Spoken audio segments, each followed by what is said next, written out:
सबको मेरी ओर से जय श्री राम। आज हम इस वीडियो में पढ़ेंगे गीता जी के पहले अध्याय का 19वां श्लोक। चलिए शुरू करते हैं। संबंध। पांडव सेना के शंख वादन का कौरव सेना पर क्या असर हुआ, इसको आगे के श्लोक में कहते हैं। स घोषोधार्त राष्ट्राणां हृदयानि व्यदारयत् नभश्च पृथ्वीं चैव तुमुलो व्यनुनादयन्।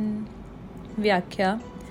स घोषो धार्तराष्ट्राणां तुमुलो व्यनुनादयन् का अर्थ है, पांडव सेना की वह शंख ध्वनि इतनी विशाल, गहरी, ऊंची और भयंकर हुई कि उस ध्वनि प्रतिध्वनि से पृथ्वी और आकाश के बीच का भाग गूंज उठा।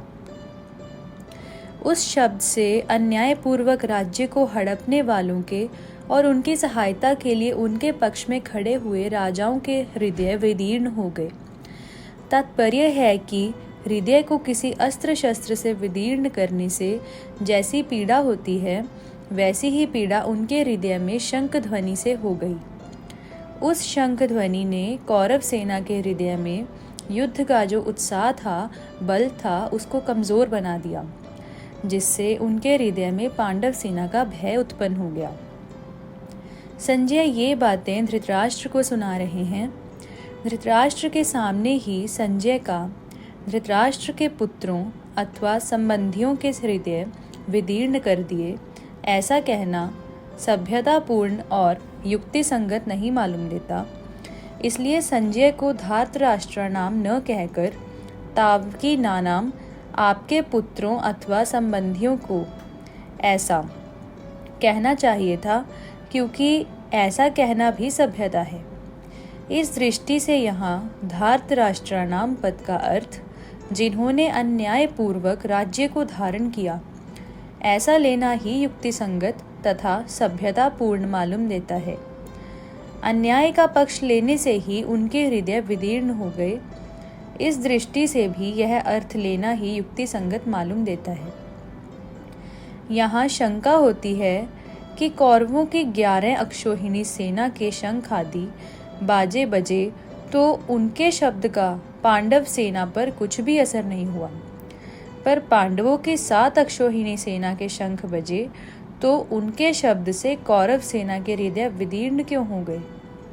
इसका समाधान यह है कि जिनके हृदय में अधर्म, पाप, अन्याय नहीं है, अर्थात जो धर्म पूर्वक अपने कर्तव्य का पालन करते हैं, उनका हृदय मजबूत होता है, उनके हृदय में भय नहीं होता। न्याय का पक्ष होने से उनमें उत्साह होता है, शूरवीरता होती है। पांडवों ने वनवास के पहले भी न्याय और धर्म पूर्वक राज्य किया था और वनवास के बाद भी नियम के अनुसार कौरवों से न्यायपूर्वक राज्य मांगा था। अतः उनके हृदय में भय नहीं था, प्रत्युत उत्साह था, शूरवीरता थी। तात्पर्य है कि पांडवों का पक्ष धर्म का था। इस कारण कौरवों की 11 अक्षौहिणी सेना के बाजों के शब्द का पांडव सेना पर कोई असर नहीं हुआ। परंतु जो अधर्म, पाप, अन्याय आदि करते हैं, उनके हृदय स्वाभाविक ही कमजोर होते हैं। उनके हृदय में निर्भयता, निशंकता नहीं रहती।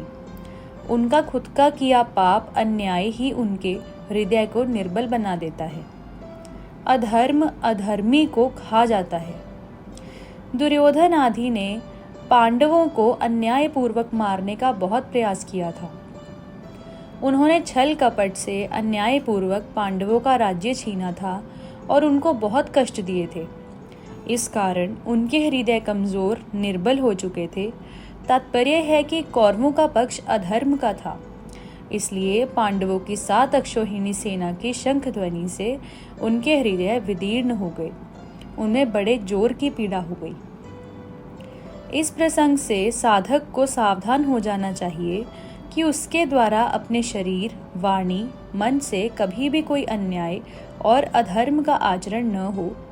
अन्याय और अधर्म युक्त आचरण से मनुष्य का हृदय कमजोर, निर्बल हो जाता है, उसके हृदय में भय पैदा हो जाता है।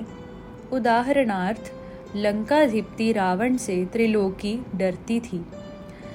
वही रावण जब सीता जी का हरण करने जाता है तब भयभीत होकर इधर उधर देखता है। इसलिए साधक को चाहिए कि वह अन्याय अधर्म युक्त आचरण कभी न करे। टिप्पणी: दुर्योधन के पक्ष में 11 अक्षौहिणी सेना का होना संभव ही नहीं था, परंतु जब पांडव वनवास में चले गए तब दुर्योधन ने धर्मराज युधिष्ठिर की राज्य करने की नीति को अपनाया। जैसे युधिष्ठिर जी अपना कर्तव्य समझकर प्रजा को सुख देने के लिए धर्म और न्यायपूर्वक राज्य करते थे, ऐसे ही दुर्योधन ने भी अपना राज्य स्थापित करने के लिए, अपना प्रभाव जमाने के लिए प्रजा के साथ युधिष्ठिर के समान बर्ताव किया। 13 वर्ष तक प्रजा के साथ अच्छा बर्ताव करने से युद्ध के समय बहुत सेना जुट गई, जो कि पहले पांडवों के पक्ष में थी और पांडवों को चाहती थी। इस प्रकार 9 अक्षौहिणी सेना तो प्रजा के साथ अच्छे बर्ताव के प्रभाव से दुर्योधन के पक्ष में हो गई, और भगवान श्री कृष्ण की 1 अक्षौहिणी नारायणी सेना को तथा मर्दराज शल्य की 1 अक्षौहिणी सेना को दुर्योधन ने चालाकी से अपने पक्ष में कर लिया, जो कि पांडवों के पक्ष में थी। अतः दुर्योधन के पक्ष में 11 अक्षौहिणी सेना और पांडवों के पक्ष में 7 अक्षौहिणी सेना थी।